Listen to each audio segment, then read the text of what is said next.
Allah Taala həmişə dostlarını insanların arasında gizlədir.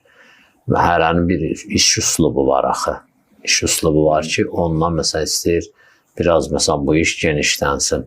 Adam Allah Taala dostunu gizlədir ki, çox tanınmasın. Onun bir səbəbi də, əsas səbəblərindən biri budur ki, insanlar birdən bu Allahın dostu olar, birdən o Allahın dostu olar, birdən o Allahın dostu olar. Pis rəftar edərəm.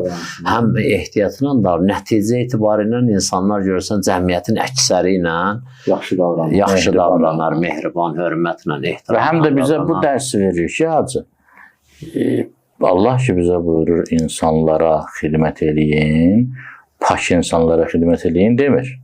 Övliyalara xidmət eləyin demir. Yəni, hətta mən mərhum Əllamə Məclisinin kəlamlarında görmüşəm ki, gecə namazında ki, 40 möminə dua eləyirsən, ən çox nifrət elədiyin müsəlmanlara dua elə.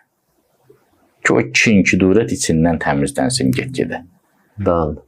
İnsanlarla əlaqə yaratmaq. Şəriətin işi islah eləməkdir də, yəni cəza vermək deyil, islah eləmək. İslah-ı zat-ül bəyn.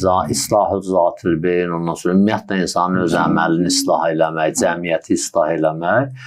O cəza qiyamətdir də, o da heç, o da düzəlməyəni orada atacaqlar da. Amma şəriətin bütün qanunları, məsələn, biz ki, əmr bil məruf, nəhy əz münkər deyirik. O əmr bil məruf, nəhy əz münkəri biz məsələn əməlimizlə eləyirik, dilimizlə deyirik.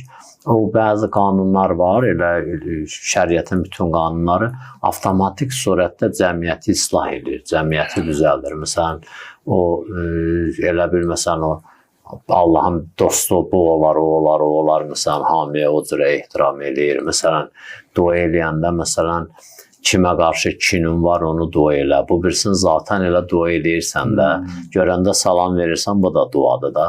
Onun məsələn də pisliyinə razı deyirsən, ona qarşı ki, kin var səndə, sən onu dua eləyəndən sonra ən azı özün yuyub təmizlənirsən.